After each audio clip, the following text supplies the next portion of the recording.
Bom dia, boa tarde para todo mundo aqui dos Jornalistas Livres. Jornalistas Livres está aqui hoje lançando o programa, estreando o programa Papo da 13.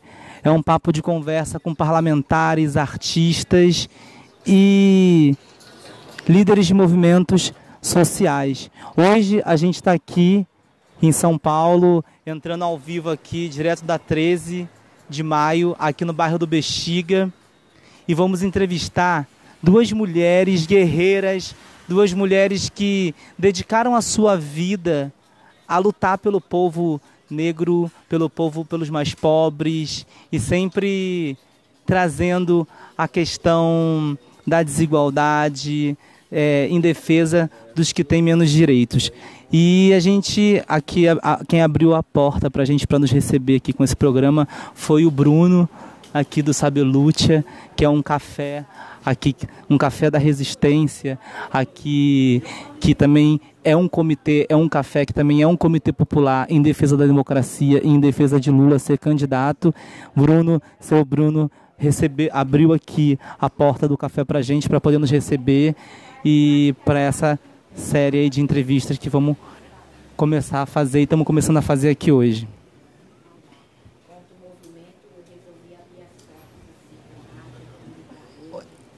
E aí, queridas? Olá, tudo bom? E aí, meu filho? Deus te abençoe. Aqui, Carmen. Tudo bom, amor? Como é que você tá? Primeiro quero falar assim da emoção que a gente está aqui, agradecer, Jornalistas Livres, que agradecer a vocês duas, que são duas mulheres incríveis. Eu tô assim, mega feliz e nervoso, porque tô aqui com duas mulheres que dedicaram a vida e a luta para defender a todos que precisam aqui, né? Tá junto, reunindo. Quero deixar já primeiro para vocês dar uma palavra de saudação para quem está nos assistindo antes de a gente começar aqui. Tá, dizer que para mim é um momento muito especial, né? Até porque eu estou ao lado de uma pessoa que tem uma legitimidade em relação à luta social, né? E se tratar de mulher, e mulher baiana, porque eu devo assim toda a minha positividade espiritual, principalmente, a uma senhora baiana, né, Dona Alice, que já não está mais nesse plano, mas foi uma pessoa que eu conheci e que transformou a minha vida. Então, quando eu encontro qualquer pessoa que é do estado da Bahia, eu fico muito, muito grata a Deus, né, por todas as coisas boas que aconteceram na minha vida. E dizer que Jornalistas Livres têm contribuído direto e indiretamente, né, em toda a nossa visibilidade, principalmente em relação ao pessoal progressista. A gente tem que agradecer muito a vocês e lutar sempre em defesa de vocês, tá? Olha, para mim estar aqui nesse encontro maravilhoso com essa mulher aqui, que além de representar dentro da nossa cultura do samba na nação brasileira, ela hoje é uma das mulheres que é uma grande liderança dentro da Assembleia, representando, né, as políticas públicas para mulheres, sempre combativas, sempre com propostas que realmente são propostas que vêm de encontro ao povo. Há pouco a gente estava conversando e é incrível que uma das maiores assembleias do mundo, né, 94 deputados e só 10 mulheres, né, ainda a gente tem esse mito que a gente tá mulher na política, e dizer a Alessi que eu só tenho a agradecer por estar aqui ao lado dela, né, além de eu apreciar o samba com melodia, com verso, samba de partido alto, que é a cara da Alessi Brandão, né? E dizer que Jornalista Livre também só tenho a agradecer. Jornalista Livre tem um carinho todo especial, né? Sempre apoiou a luta por justiça, sempre apoiou a luta de moradia digna. Além de eu estar aqui na 13 de maio, que é onde eu criei os meus filhos, que é onde esse bairro aqui, o Bexiga, é um bairro que eu falo que é uma vila na região central. E faço aqui até um apelo para quem está nos assistindo: não deixe o Bexiga morrer.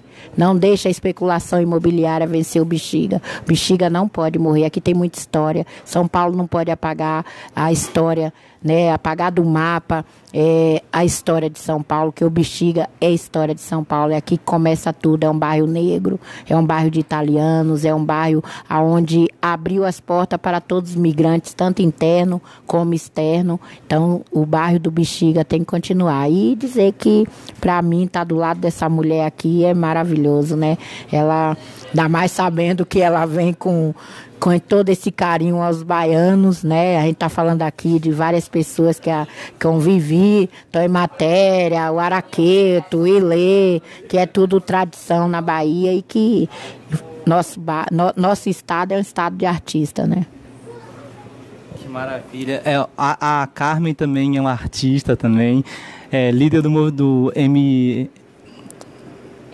MSTC, e também é atriz, e tu, cantora, que depois se tornou deputada, mas desde sempre, assim, acho que uma coisa em comum que as duas têm é uma trajetória de vida em defesa do povo.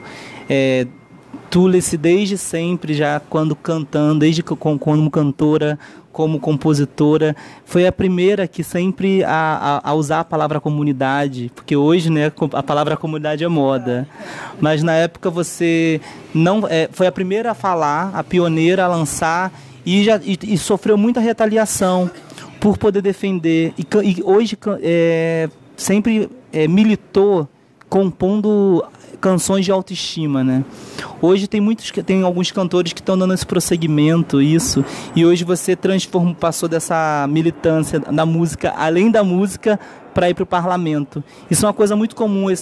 No começo do ano eu estava em Porto Alegre, e fui visitar o museu do Luiz Carlos Prestes, que também era um comunista. E eu vi uma foto incrível, que eram vários artistas, Graciliano Ramos, era Jorge Amado, uns 6, assim, Cândido Portinari, que também eram parlamentares. E hoje a gente vê, assim, a criminalização da política como uma coisa, eu acredito que estratégica para afastar o povo da política. Assim, e você é uma artista que está fazendo esse movimento, enquanto muitos artistas hoje falam, não quero me envolver na política, não sou, às vezes se juntam a movimentos, mas não querem, falam que não querem ser partidários.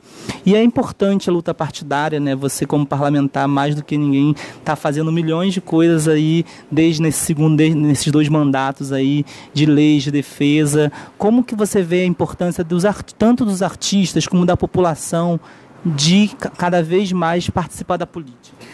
Olha, veja bem, a minha história é um pouquinho diferente, porque quando me convidaram para ser candidata, que eu não procurei partido político, porque eu entendo que a gente sempre fez política com a música. Na verdade, como eu digo, eu fiz da arte um instrumento de luta pelos menos favorecidos. Aí, quando veio o convite, eu falei, eu não quero saber disso, porque eu acho que eu posso cantar, tocar meu pandeiro, tocar meu tantã e falar das coisas que eu sinto vontade. Mas, a partir do momento que eu disse não, os movimentos começaram a... Não, você tem que ir, mulher, não sei o que. Eu digo, mas o que eu vou fazer lá, misturar com esse povo? Mas é importante a presença. Então, tanto é que eu me filiei no penúltimo dia, que estava no limite, né? Eu nunca pertenci a nenhum partido político, eu não tenho carteira de entidade nenhuma, eu não tenho nenhuma organização. A minha carteira sempre foi meu RG, que eu apresento até hoje, tá? Minha carteira de identidade. Isso aí é que eu sempre apresentei nos lugares. Porque eu sempre achei, né, que não é nem achar, eu vejo a vida como se você tem uma necessidade, você tem uma coisa imperiosa, sabe, dentro de você, que você tem que lutar, que você tem que fazer, que você tem que chamar as pessoas e tal. Você não precisa necessariamente ter uma carteira, entendeu? Então, você é do movimento negro? Não sou do movimento negro. Você é do movimento de mulheres? Não sou do movimento de mulheres. Eu sou Leci Brandão da Silva, filha da dona Leci e do seu Antônio, entendeu? E que sempre trabalhei, né? Sou filha com muito orgulho de uma servente de escola pública, morei em fundo de escola, morei em 3 escolas públicas no Rio de Janeiro, e tudo que eu comecei a compor era tudo resultado da minha vida, do meu dia a dia, das coisas que eu observava, né? E quando chegou a hora de gravar, de poder realmente me tornar artista, eu fui descoberta lá na Mangueira. Cantava lá na Mangueira, compositora da Mangueira, e de lá as pessoas me levaram para outras caminhadas. E nessa caminhada eu fui formando um pensamento meu, tá? Do que eu via, do que eu observava, dos meus amigos, né? E isso acabou resultando, pessoal, Alessia é cantora de protesto. Eu nem sabia o que era protesto. Mas que protesto? Não, você canta o protesto. Mas que protesto, gente? Eu canto o subúrbio, o negro, o nordestino, enfim, tudo. E aí começou essa história, né? Então, eu tô com o quê? Com 43 anos de carreira. 43 anos de carreira artística. E tive a minha punição pelo fato de falar dessas coisas. Porque a partir do momento que eu apresentei um repertório e que foi considerado mais forte ainda do que eu já tinha feito antes, simplesmente não aceitaram o meu repertório, mandaram eu para casa fazer um outro som. Aí eu pedi demissão de uma multinacional, que foi da Polygram.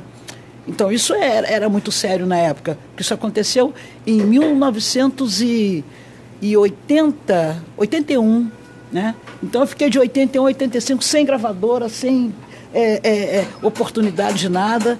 Aí eu cantava assim, em show na praça, cantava nas cadeias do Rio de Janeiro, cantei na Ilha Grande, cantei na Lemos de Brito, né? Cantava em shows de Sesc, dos movimentos, fazia muito show beneficente para tudo quanto era movimento que havia. E aí as pessoas disseram, puxa, a Alessia, ela continua com a verve de canto e tal, não sei o quê, mas ela precisa de uma gravadora para poder continuar a carreira. Eu tive uma interrupção de 5 anos. 5 anos sem poder fazer nada. Mas nesse tempo, eu observei mais ainda a luta, entendeu?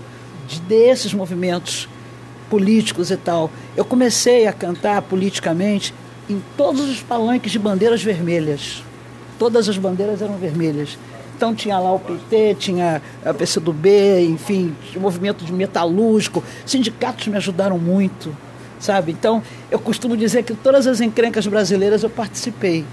Mas eu não era filiada, entendeu? Eu não era filiada a nada. Eu estava lá no meio do rolo. Participava com a arte. Tem encrenca que tô lá, entendeu? Tem uma canção que tu gravou que é de um conterrâneo meu de São João de Meriti, do G5, que é o Super-Herói da Favela. Conheci o G5 ano passado. Quem me trouxe o G5 foi minha sobrinha, a Noala Brandão. Ela falou, eu falei assim, Noala, você não tem nenhum amigo, não conhece ninguém aí que é novato para a gente poder colocar nesse trabalho? Aí ela chegou com 3 dias depois num CD, falou, tem o Marcelo G5, amigo meu, mora lá em São João de Meriti, é amigo do Laje, né, que é o companheiro dela. Quando eu ouvi a música, na hora eu falei, vou gravar essa música aqui. Ele mandou 2 para mim, mas quando eu vi o Super-Herói da Favela, eu falei, não, é essa aí que tem que ir. E essa música é maravilhosa, acho que tem uma coisa assim que ela fala pro cara que tá ali... O dono do morro atual, né? Porque os donos de morro que eu conheci anteriormente, eles tinham uma filosofia que é o seguinte, quem compra o produto dele não é o pessoal de lá, é o pessoal que mora lá em Ipanema, Leblon, tal, não sei o quê, aí que manda o motorista ou manda alguém ir lá comprar o produto dele. O lucro que ele obtinha, ele tinha conta farmácia, conta maternidade, conta mercado, porque ele realmente ajudava e fazia assim um empreendimento com o povo da comunidade que necessitava. Eu conheço uma história de uma pessoa que lá no Rio de Janeiro mandou fazer uma piscina para as crianças da comunidade, uma piscina bacana mesmo, fez lá.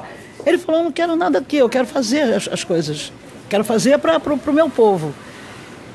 E por que ele fazia? É porque o Estado não cumpria a sua parte. O Estado é ausente. Não é isso? Aí tem o dono e o povo, que antes da história do Super-Herói da Favela, tem o dono e o povo.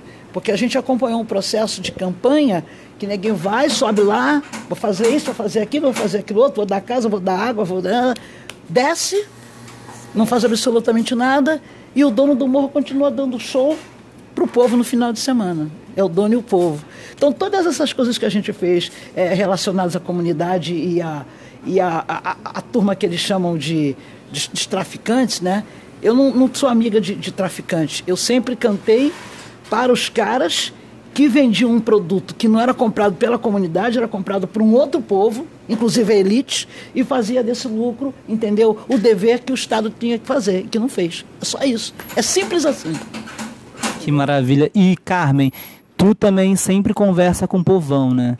Assim como a Alessi sempre vai... Como é que é a politização do povão, das massas? Porque a ocupação que a gente foi lá conhecer, o jornalista diz que faz vários trabalhos, a gente vê que, assim, tem várias regras, se tiver violência contra a mulher, tá fora, consciência de humanidade, de respeito, de tolerância, tudo você vai fazendo esse trabalho de base lá. Como que é fazer esse trabalho de base, assim?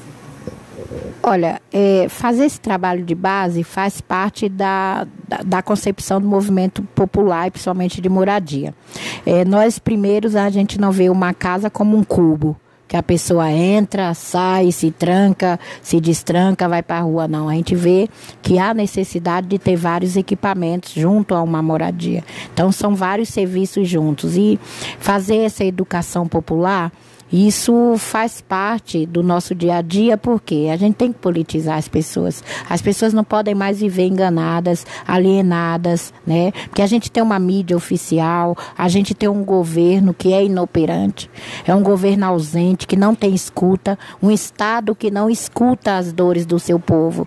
Então, dentro das nossas ocupações, quanto movimento social, nosso papel de fato é esse. Além da politização partidária, né, nós precisamos da política partidária, nós precisamos de governantes sérios, que têm programas de inclusão, não programas de exclusão. Então é necessário a pessoa entender, porque agora uma coisa que nós somos contrários é a supervalorização da política partidária, excluindo as políticas públicas, né? Então isso de fato a gente briga, e politizar é compreender, tá? É escutar.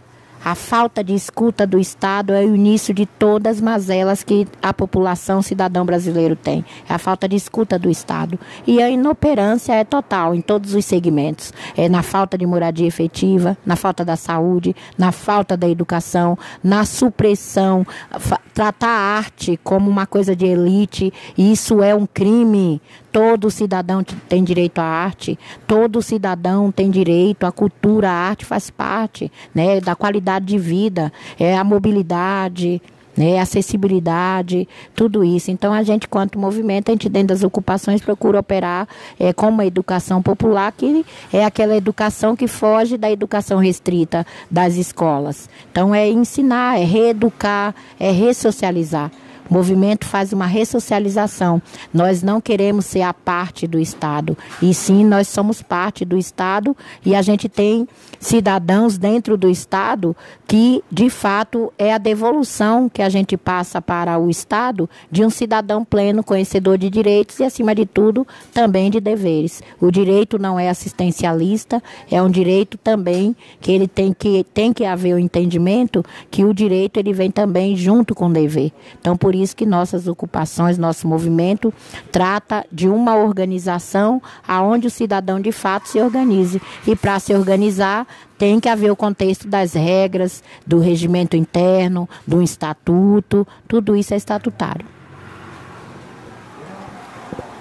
Carmen, vou te fazer uma pergunta enquanto vocês tomam aqui o café do Sabelute, e aí eu já vou aproveitar se depois vocês quiserem fazer uma pergunta para outra, conversarem um pouco, e também se alguém que está nos assistindo quiser mandar alguma pergunta, a gente pode fazer aqui para vocês. Queria te perguntar, depois eu vou perguntar um pouco para a Alessi também em respeito disso. Você luta pela moradia e por conta disso tem que quase que o tempo inteiro lidar com a justiça brasileira. Com a injustiça. Como é que estar em contato com o promotor, com representantes do Ministério Público, com juízes, que em geral pertencem tanto à elite brasileira e que não tem sensibilidade com a causa da moradia, e levar essa demanda e lutar por essa causa e conseguir os resultados que tu tem conseguido ao longo dos anos? Olha, eu aprendi que nós, quanto movimento, quanto trabalhador de menor renda, nós temos direitos. tá? Como eu falei, o direito não é assistencialista. Porém, o Estado, ele tem obrigações. Quando o Estado não faz, vira estado de necessidade. Quando o movimento toma uma decisão de ocupar, a gente ocupa propriedades que estão fora da lei. A propriedade fora da lei é aquela que é devedora de imposto, é aquela que está abandonada, cheia de lixo, cheia de infectos, né? Por que hoje o centro de São Paulo tem pragas urbanas? Tem escorpião, tem muita barata. Hoje a gente tem o retorno da tuberculose. Doenças que já estavam curadas, hoje tem. Por quê? A questão de uma propriedade abandonada é uma questão de saúde pública. Só que nós também não queremos nada de graça. A gente quer pagar, agora pagar dentro de um programa que, de fato, faça com que o trabalhador de menor renda possa pagar. Porque se for fazer uma pesquisa, quanto se paga num quarto de cortiço? 800, 900 reais, né? Para um trabalhador que ganha 950 reais de um salário mínimo. Quem paga aluguel não come. Então, lidar com a justiça, lidar com a promotoria, com o Ministério Público, é fazer entender que nós não somos inimigos do Estado. Muito pelo contrário, nós estamos levando propostas para a própria Secretaria de Habitação. Nós participamos da vida totalmente geopolítica e ativa da cidade de São Paulo. De que forma? Ensinando que nós temos que estar dentro dos conselhos de habitação, Conselho Municipal, Estadual, Conselho Nacional, né, de Habitação, fora Conselho Tutelar, tá? Que são conselhos que têm referência em descentralização pública, porque a descentralização do poder público é envolver a sociedade civil, e é isso que o movimento faz. Quando a gente se envolve totalmente dentro do próprio poder público, nós estamos levando nesse nosso envolvimento propostas justas, por isso que o sucesso do MSTC é esse, porque a gente trabalha junto ao governo, levando proposta. É difícil? É muito difícil. Para onde a gente tem um déficit habitacional de não sei quantos milhões de pessoas no Brasil inteiro, sem moradia, São Paulo, com mais de 696 mil só na capital, só aqui na região, né? E para um déficit de 396 mil pessoas sem moradia aqui na capital, com não sei quantos milhões de imóveis vazios, é muita discrepância e muita falta de justiça. Eu costumo dizer ao juiz, muitas vezes quando eu vou para uma audiência de reintegração de posse, que em nome da justiça ele comete injustiça. Ele prefere valorizar a propriedade e não valoriza a vida humana, né? Porque é duro um pai de família receber 900 e poucos reais, ou então 1.200 reais, ter que pagar 800. Ele vai comer o quê? Ele vai vestir o quê? Ele vai dar o quê para os filhos dele? Eu conheço crianças que fazem as 3 refeições na escola. Não é justo. Como é que um trabalhador não pode levar comida para dentro de sua casa? Ou ele paga aluguel ou ele come. Então é essa injustiça que o Movimento Moradia, que o MSTC aplica e faz entender que o Estado, ele é um Estado que não tem políticas públicas efetivas. É como eu falo, é a falta da escuta. Que um pai de família que nasceu em São Paulo, então que veio de fora de São Paulo, paga há 30 anos, 20 anos um aluguel, será que ele não já podia ter financiado a casa dele? Né? Falando nesse assunto, Leci, de justiça brasileira e de aluguel de casa, vai fazer mais de 2 meses já da prisão política do presidente Lula. A última vez que tinha conversado no Jornalistas Livres foi lá em São Bernardo, quando ainda existia uma dúvida sobre o que ia acontecer, aí horas depois ou no dia seguinte, eu acho, se tomou a decisão. O que dá para falar também dessa justiça que comete esses atentados aí contra quem luta pela igualdade social no Brasil e que tem nesse símbolo do Lula, a prisão dele, um pouco de todas as injustiças que se perpetuam também com as outras pessoas aí, com os presos provisórios, com quem está sendo acusado sem nenhuma prova, e como é que é quase 2 meses da prisão do Lula? Bom, veja bem, eu conheci o Lula. Ele ainda tinha cabelo preto e barba preta. E como eu te disse, eu não sou filiado ao PT, né? Eu fui filiada em 2009 ao PCdoB, foi o primeiro partido que me filiou, que me convidou, enfim. Mas eu sempre fui amiga e sempre admirei, tenho e terei sempre respeito pelo Luiz Inácio Lula da Silva, até porque Quando você escuta o depoimento da Carmen, você percebe o seguinte: dentro do Executivo brasileiro, o primeiro presidente que realmente se importou com a questão da moradia do cidadão brasileiro foi o Lula, né? Foi o metalúrgico, foi o pernambucano. Ele foi o primeiro que teve essa sensibilidade, não só da casa, como de outras coisas também. Eu entendo que existe uma coisa no nosso país que é muito forte, que é o preconceito. E o preconceito ele já se inicia a partir do momento que Lula é eleito presidente, porque as pessoas não poderiam jamais aceitar que um homem com a formação dele, né? Porque eles sempre perguntam qual é a sua formação, né? Quantos diplomas você tem, onde você estudou.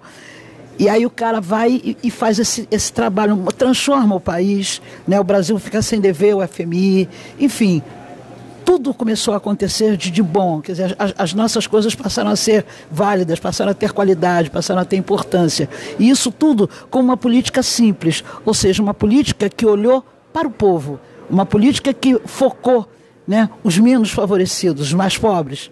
Isso incomodou. Incomodou o quê?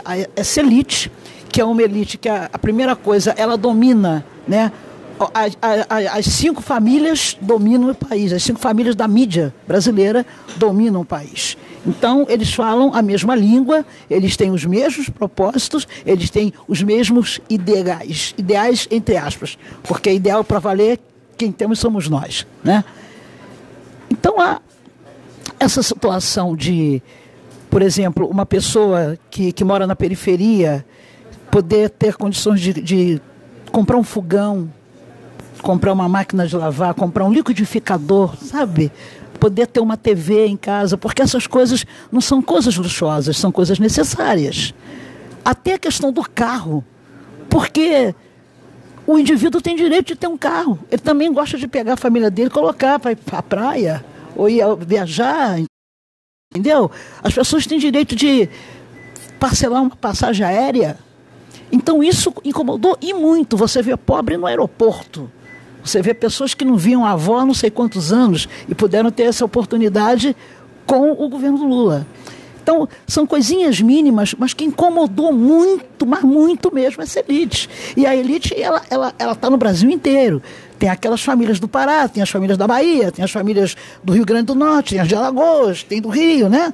Todos os lugares, todos os estados. Então, essa raiva, essa revolta, ela foi engordando, ela foi aumentando. E a partir do momento em que eles tiveram, assim, uma visibilidade pequenininha, mas que poderia transformar isso para o jeito deles, eles o fizeram com o quê? Com a primeira mulher, porque até isso Lula conseguiu, colocar uma mulher para ser presidente da República, né? Primeira mulher a presidir o país. Então foram muitos fatores que causaram essa coisa ruim que está aí hoje. Ainda por cima tem para ajudar eles a tal da internet, porque a internet é muito boa, mas ela é péssima a partir da covardia, porque todo mundo fala tudo e não aparece, né? Então, meu querido, a Dilma, ela não aceitou algumas coisas, principalmente com a turma dos bancos, né, com os banqueiros. Ela não se submeteu a isso, que ela é durona mesmo, ela enfrenta, ela é corajosa. E foi o que aconteceu, ou seja, nós tivemos esse impeachment, uma coisa vergonhosa, e o que me chamou mais atenção foram mulheres que eram de partidos progressistas e que votaram a favor da saída da Dilma. Isso me deixou assim muito decepcionada, não preciso falar nomes aqui, que todo mundo já sabe de quem eu estou me referindo. E nós chegamos a essa situação. O golpista, que, se Deus quiser, vai chegar a hora dele, é uma coisa que todos os dias eu rezo para que chegue a hora dele, porque esse dia quem vai soltar foguete e bater muita panela serei eu. Então acontece que ele, com aquele semblante, né, de não sei o que faço, não tem nada a ver com isso, enfim, mas agora também está chegando o momento em que as coisas serão descobertas. Agora, posso te afirmar uma coisa, pode ser até que eu seja chamada para ir a Curitiba depois do que eu vou falar, mas embaixo da toga do juiz tem uma camisa partidária, tem um lado. Porque não é possível, sabe, que ele não veja a realidade brasileira, não é possível que ele não veja os atos cometidos por essa gente que pediu a prisão, que foi para a rua, que foi fazer a manifestação na Paulista, né, em frente à Fiesp, essa coisa toda. Eu acho que essa coisa dessa justiça que está mostrando que tem o seu lado, né, que é o lado fascista, o lado racista, o lado, sabe, é muito retrocesso, é muita coisa ruim, que eu confesso a você que às vezes eu fico assim, será que eu estou no Brasil? Será que isso está acontecendo no meu país? Depois de todas as coisas que eu vi, porque aquele negócio, eu não fui preso na ditadura nessa época, eu estava fora disso aí, não entendia nada de política, mas eu sei o que vários amigos meus artistas passaram, muitos que foram assassinados, muitos, né, que sumiram, que a gente não sabe o final que levou, mas quem viu aquilo, de forma alguma quer que essa coisa volte. E o pior de tudo é que nesse momento em que o nosso Lula está preso lá em Curitiba, a gente corre o risco de acontecer uma mudança radical nesse país, que quando você olha o resultado dessas pesquisas aí atuais, eu sinceramente, eu estou muito apreensiva. Medo não, porque eu sou guerreira. Eu sou se tiver que ir para a rua para enfrentar não sei o que, a gente vai. Só não posso fisicamente, porque agora eu não tenho mais a força, nem tenho disposição para correr muito, que eu não posso, não estou podendo mais. Mas é o seguinte, falar, a gente fala, entendeu? E vamos nos defender. Porque assim, eu não ataco nenhuma pessoa. Pode perguntar na Assembleia Legislativa qual foi o dia que eu fui para a tribuna para xingar alguém. Não, eu defendo os meus. Mas quando eu defendo os meus, eu defendo de forma muito forte, muito verdadeira, entendeu? Muito intensa. E a gente agora está aí. Ontem lançaram, né, já o Lula para candidato a presidente. Eu não sei qual é a arapuca que eles vão armar agora para poder, né, fazer com que a gente perca essa oportunidade, né, de poder ainda salvar o país.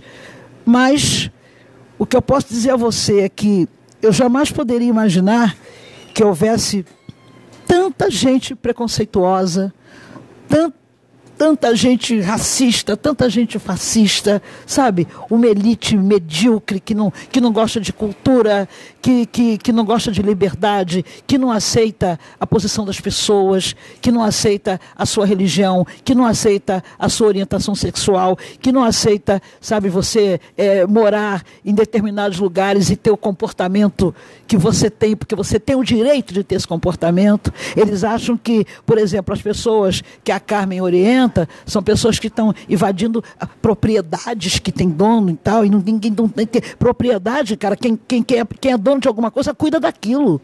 Quem larga aquilo de mão não é dono de nada. Então é o povo que tem que ocupar mesmo, é o povo que tem.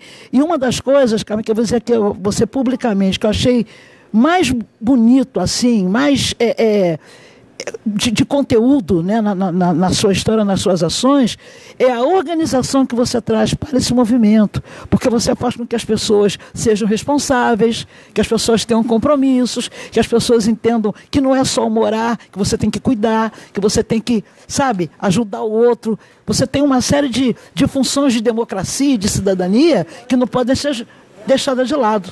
Então isso aí para mim foi o fundamental. E digo mais, está na hora de você também entrar numa fileira, que é a fileira das mulheres corajosas, as verdadeiramente poderosas, para poder defender isso dentro de parlamento. Não interessa o que você vai ser, o que você vai ocupar. Como eu digo, eu não sou deputada, eu estou deputada, eu sou artista. E dentro da arte eu sempre procurei fazer a minha luta, né? Então eu acho que, estou falando isso aqui e falando para o povo que está nos assistindo, está na hora da Carmen. Empoderada ela já é, entendeu? Mas ela tem que ter um poder mais oficial, ela tem que estar dentro dessa estrutura política, entendeu? Estrutura de instituição, que aí a gente vai ficar ainda mais poderosas ainda, com certeza. Tô contigo nesse coro, queremos Carmen Silva parlamentar, defendendo o povo lá no parlamento. E você estava falando do judiciário, né? esse judiciário escravocrata? Porque quando a gente para pensar assim, quem é o judiciário? Se a gente tirar uma foto, né, são todos brancos, da burguesia, da classe média alta para cima, e pela primeira vez, na verdade, na história do país, que os pobres, os pretos, começaram a ter oportunidade de chegar. Eu vi uma entrevista sua que você falava assim, gente, a gente está em 2018 e estamos comemorando o primeiro preto que chegou, primeiro... Não, assim, a gente está atrasadíssimo, né? Isso não era para ser motivo de comemoração num país que tem 80% de pretos na população e pardos, né? E agora a gente está entendendo a questão racial, né? A questão da cultura escravocrata, da questão do colorismo, que é isso, um preto assim que tem o cabelo mais fino como eu, um nariz um pouco mais fino, já tende o que a passar para tentar se embranquecer. Durante muitos anos a gente vai passando por isso e graças às suas canções, a vários artistas, também sou artista, também sou ator e me inspiro muito em ti, porque é isso assim, ó, se reconhecer, né? A gente estava na Colômbia agora entrevistando uma indígena, ela falou, chegou o momento de a gente colocar os nossos indígenas para fora, os nossos negros para fora, tirar para dentro, de dentro da gente a nossa origem. E uma coisa que eu ia perguntar é o seguinte, para Carmen já, como é que é lidar com esse judiciário escravocrata, porque desde o começo da invasão, né, que tiveram aqui, que a gente até hoje ainda chama de descobrimento, infelizmente, é essa mesma tática, né? Os brancos ricos colocam seus filhos para fazer direito, faziam lá em Coimbra, em Portugal, e isso vai se perpetuando para eles poderem, através da legalidade, deixar a gente de fora da partilha do bolo.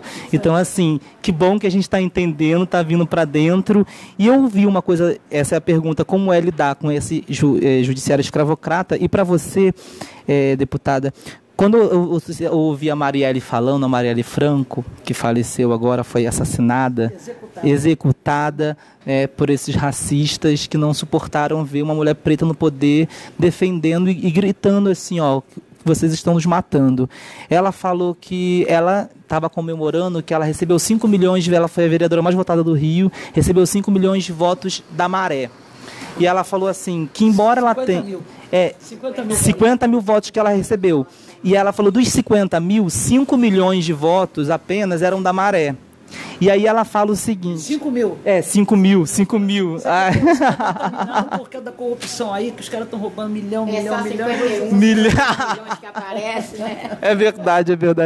5 mil votos eram dentro da favela. E a maioria dos votos dela foram da Zona Sul do Rio e de outras partes. E ela estava falando da dificuldade, às vezes, do povo preto, do povo pobre, às vezes, votar nos periféricos também, né? E eu acredito que isso é muito coisa da questão da autoestima, do auto-ódio que a gente vai construindo através da gente, que a gente não se sente capaz, então a gente não se sente representado, às vezes, por um semelhante a nós, né?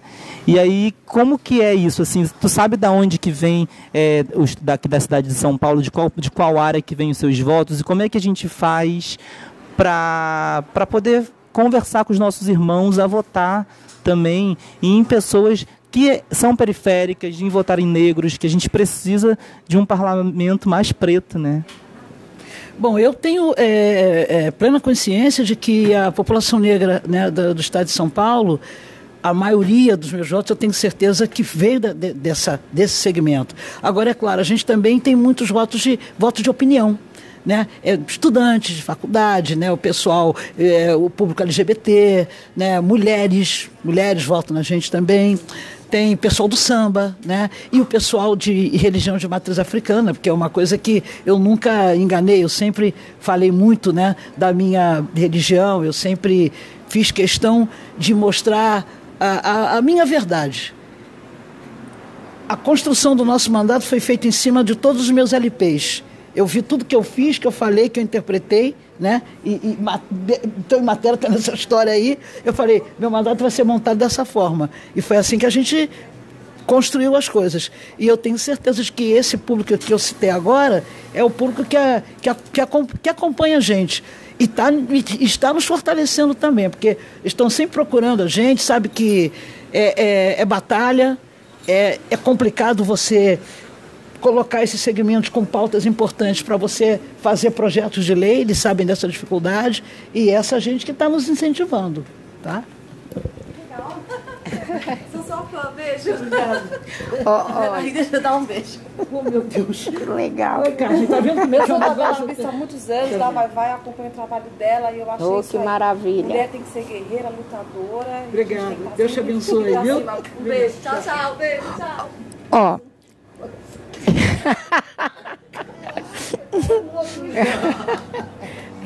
Gente, ó, eu aprendi a lidar com o judiciário com a própria lei.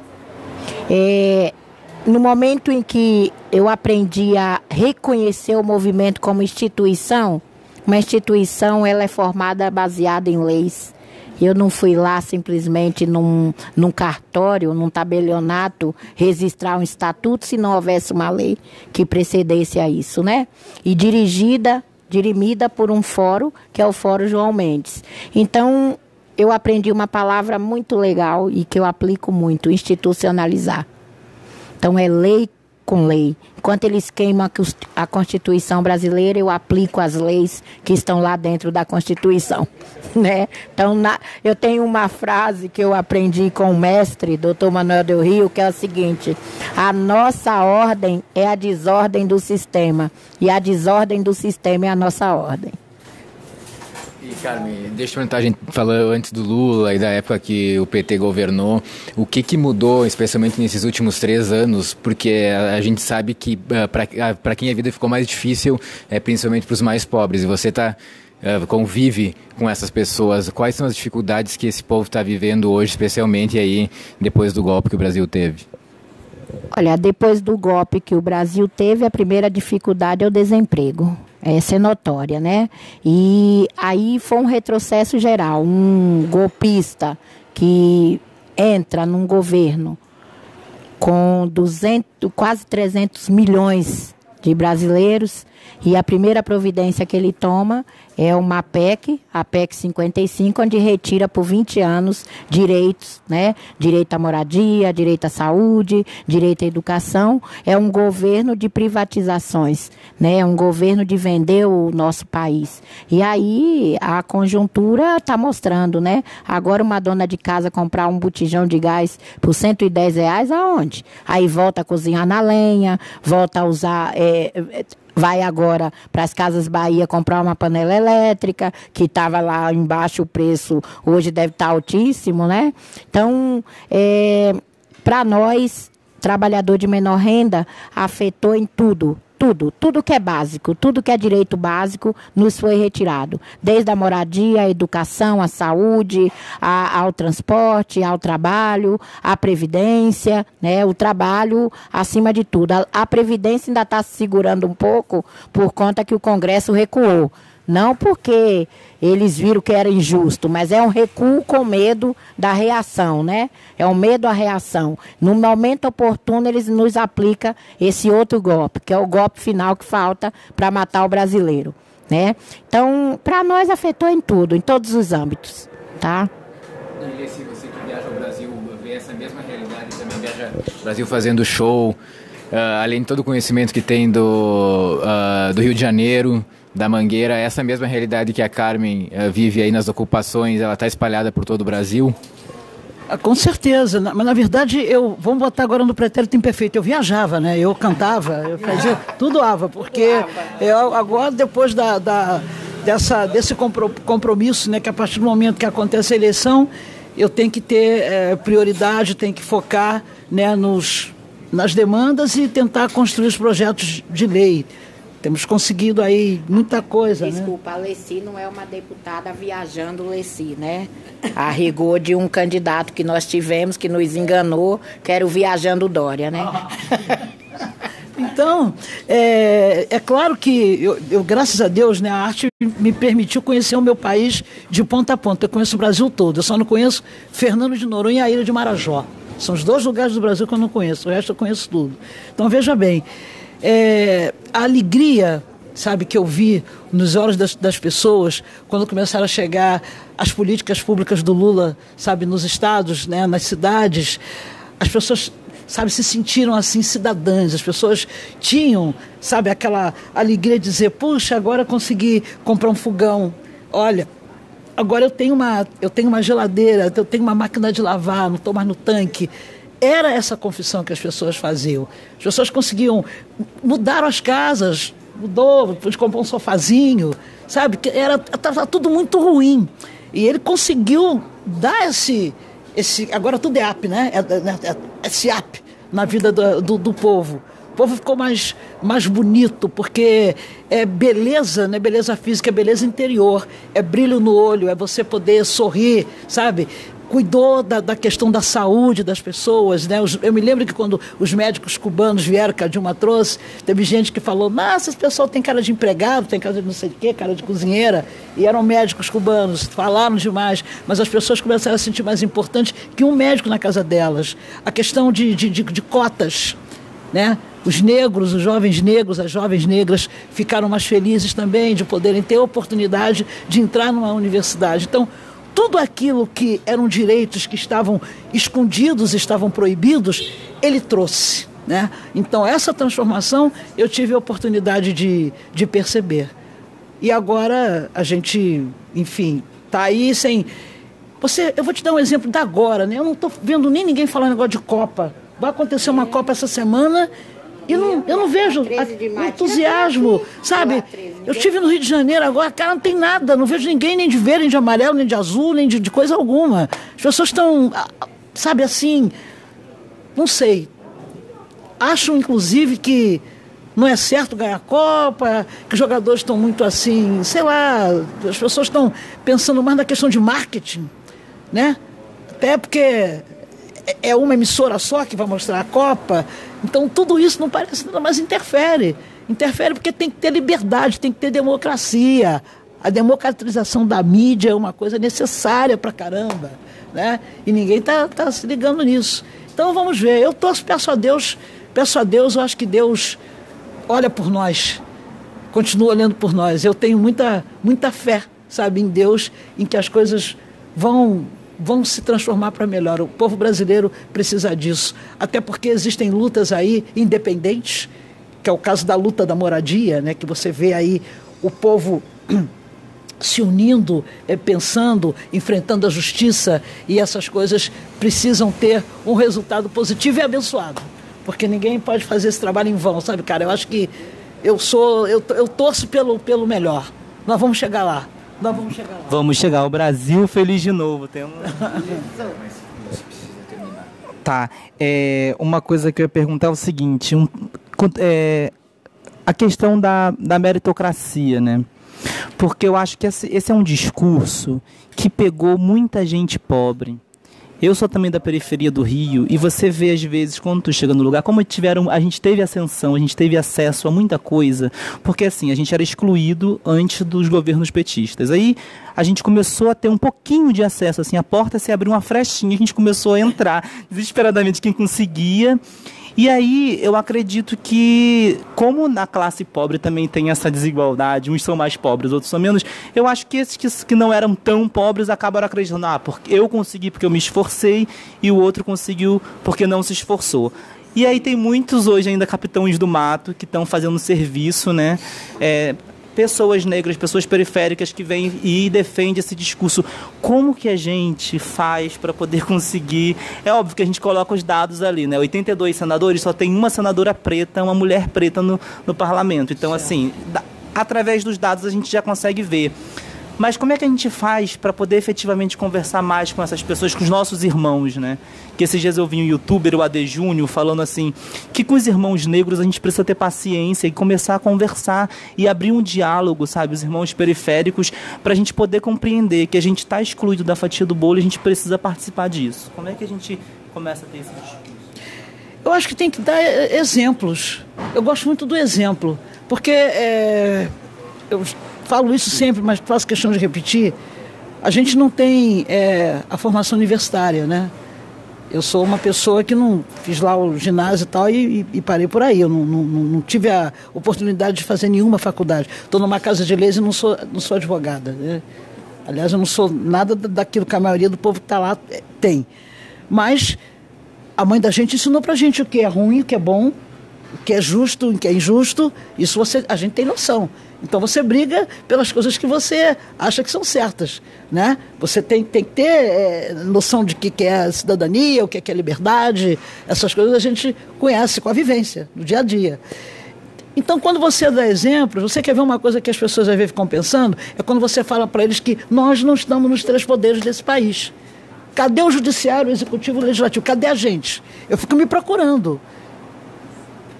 Carmen estava falando aqui no negócio da justiça. Eu fui na posse do presidente do Tribunal Eleitoral aqui em São Paulo, né? Foi lá no Mackenzie, um auditório, acho que mil lugares, não sei. Eu fiquei procurando alguém igual a mim, cara, não vi. Falei, gente, só eu só que estou aqui com essa cor de pele?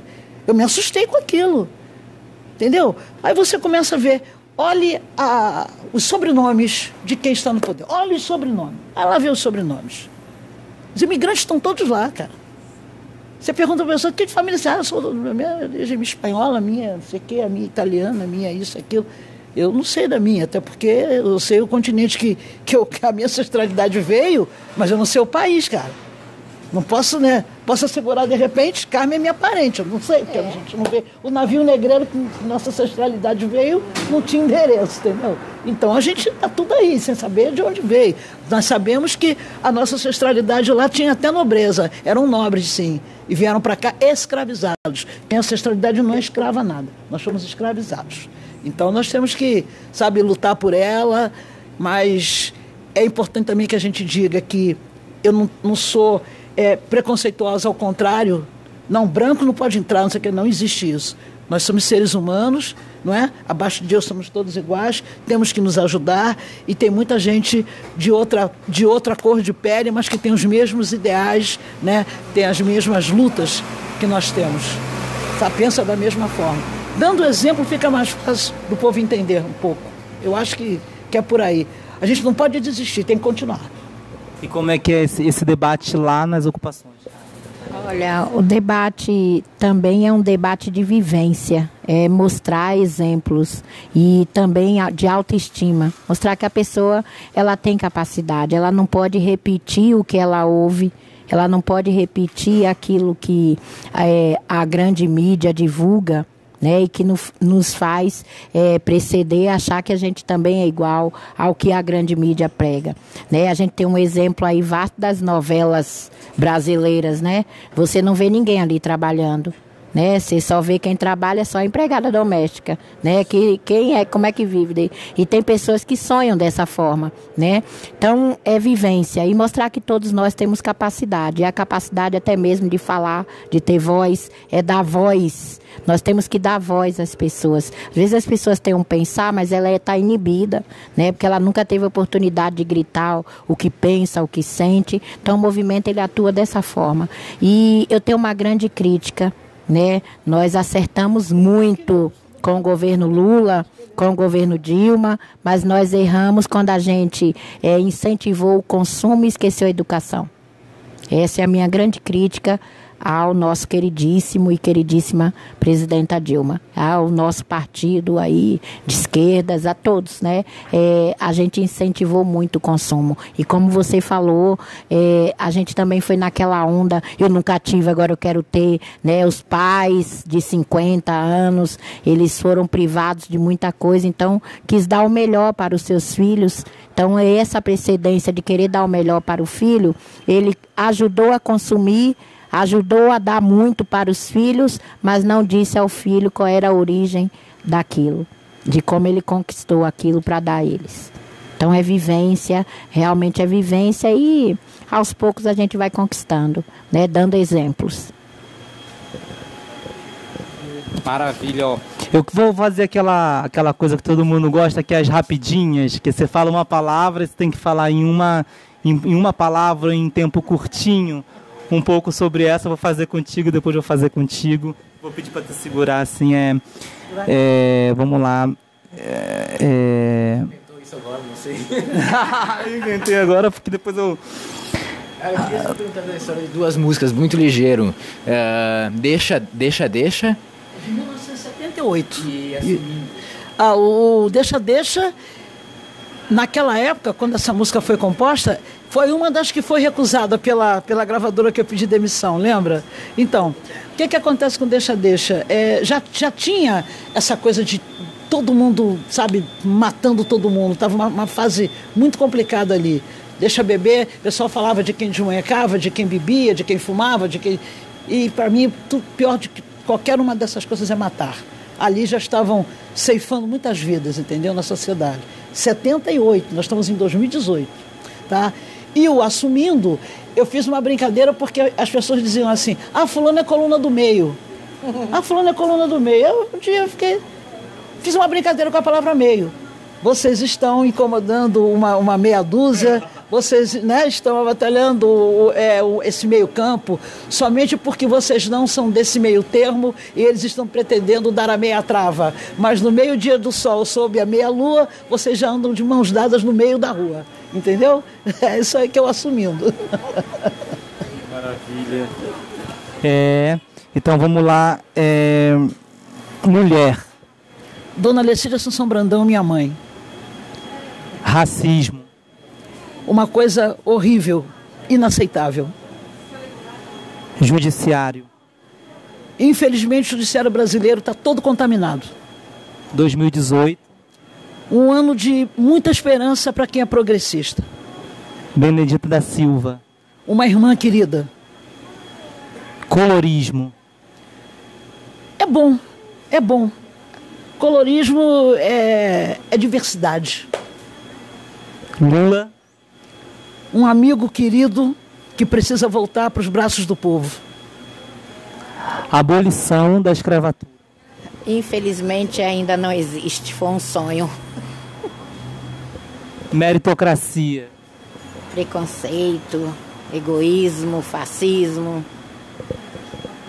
Bexiga.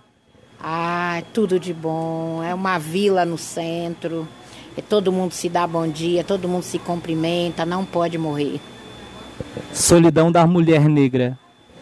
A solidão da mulher negra é o preconceito. Apesar da gente hoje ter várias vozes, a gente infelizmente ainda trabalha mais, ganha menos. É uma solidão tremenda. Não é uma solidão interior, é uma solidão da própria sociedade. E Lula? O eterno presidente, volta Lula, Lula livre! Que maravilha. Só para hoje, falando dessa situação, essa semana foi o caso do musical da Dona Ivone Lara, que vai ser feito. Da Fabiana, que todo mundo... E eu acho que no meu ponto de vista está tendo muita discussão, muita gente trazendo isso nas redes sociais. E é sempre, eu percebo que a galera criticando a guerra dentro do movimento. Mas eu acho que uma coisa que é esquecido de falar, que na verdade toda essa discussão é fruto do racismo que o povo negro sofreu e está todo mundo na mesma situação. Vocês duas como mulheres negras, militantes, o que vocês têm a dizer sobre essa situação? Bom, eu acho que eu sou até suspeita, porque Fabiana Cosa é uma pessoa que eu conheço há muito tempo. A história dela é uma história muito bonita. O pai dela foi um homem do samba, ligado lá ao Camisa Verde. Ela recebeu, inclusive, uma homenagem da Medalha Teodosina, lá na Assembleia Legislativa, né, que é o Medalha Teodosina Ribeiro, é uma ideia também do nosso mandato, né, homenagear essas mulheres negras ou não, mas que fizeram alguma coisa pelo social. Então, eu acho que tem gente que não sabe o que é ser negro, não. Sabe? Pelo amor de Deus, dizer que a Fabiana Cosa não é negra, aí fica complicado da gente começar a discutir. Entendeu? Eu mandei, inclusive, uma mensagem para ela, né, para fortalecê-la, mas, infelizmente, ela não quer mais, ela desistiu de fazer o papel. Mas Fabiana Cosa é uma grande artista, uma grande mulher, uma grande atriz. Respeito muito essa moça. Olha, essa polêmica toda que se criou, eu acho que é o que Leci falou mesmo, é a questão do próprio preconceito dentro de nós mesmos. Eu gostaria de viver um país de fato que tivesse de fato a abolição da escravatura. Ser negro, ser mulher negra, eu tenho que me pintar de piche? É uma cor? É o quê? A cor é vermelho, é azul, é preto. O que é ser negro? Ser negro é ter essência. Nós vivemos num país que toda a nossa essência é negra, né? Então como é que a gente pode abolir por conta de uma cor, por conta de algo? Eu tenho uma revolta muito grande do estado da Bahia, sabe por quê? Aboliram de nós a questão de ser quilombola. Hoje eu faço questão de querer voltar na Bahia e apagar a cor parda da minha certidão. Eu sou quilombola, sou de origem quilombola, não quero, ninguém nunca disse isso para nós, que nós éramos quilombolas. E a gente tem que assumir. Então eu acho que não está na cor, ser negro não está na cor, é um estado de espírito, é o interior, é uma pessoa que vem de raiz, e a Fabiana vem de raiz, né? E de raiz mesmo africana, de raiz do negro, da origem do negro, né? Uma menina que é uma ótima atriz. Então, o que é ser negro? É ser uma cor? É ter pintada de preto? É isso que é ser negro? Não, ser negro é seu interior, é a sua raiz, é a sua essência, a sua origem. Olha, muito obrigado por ter aceitado o convite. Estamos aqui, é muita emoção, assim, realmente entrevistar vocês duas que têm uma trajetória de luta. Eu fico, assim, com vontade de vocês tinham que estar na televisão todos os dias, para o povo saber. E, principalmente, assim, quando tu fala assim, ó, eu sou parlamentar e eu não sou advogada, eu acho que, assim, tu faz mais do que muitos advogados que estão lá. E eu acho que essa questão da política é uma questão que a gente precisa rever.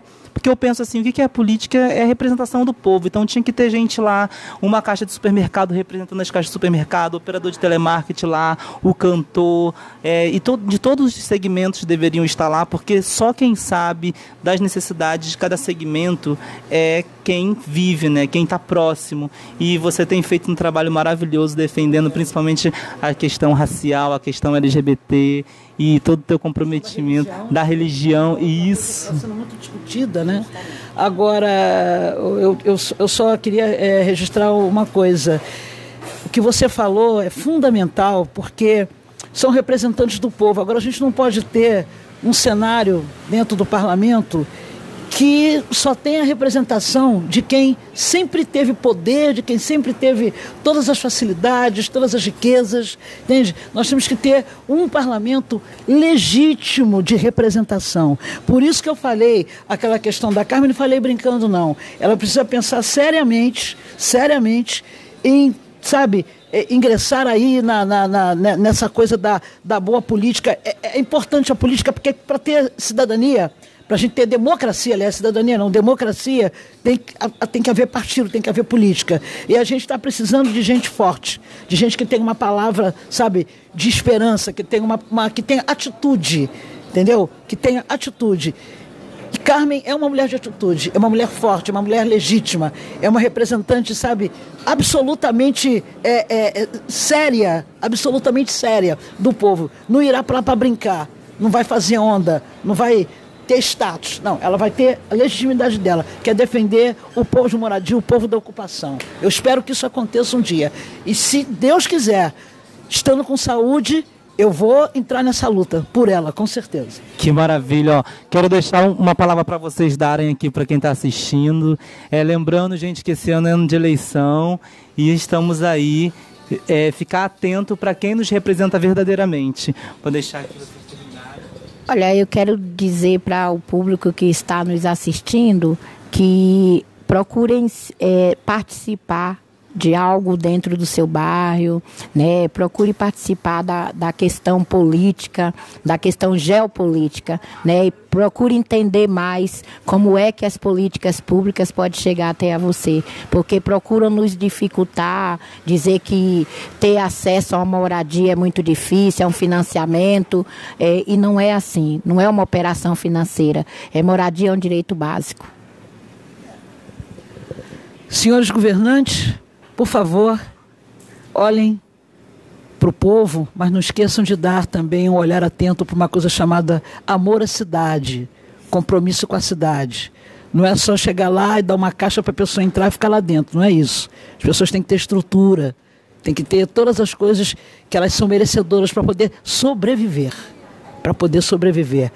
E o povo que está nos assistindo é o seguinte: jornalistas livres talvez seja a coisa mais importante que passou pela minha vida nos últimos tempos. Tudo que eu consegui um dia, tive a oportunidade de falar aqui, teve um resultado muito bom, porque a gente se desnuda quando a gente chega aqui, entendeu? Ninguém mostra a pergunta antes para saber o que vai responder. É assim, é olho no olho, é uma coisa real, entendeu? Ser humano, povo, gente boa. Deus abençoe, proteja e ilumine vocês. Obrigada. Muito obrigado.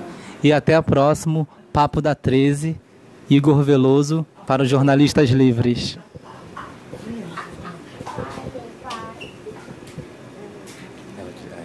A coisa que não é para encerrar.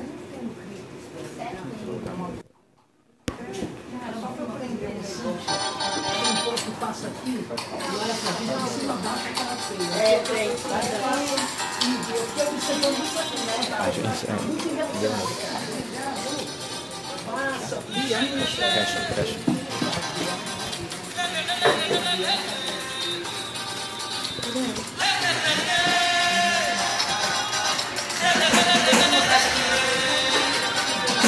Essa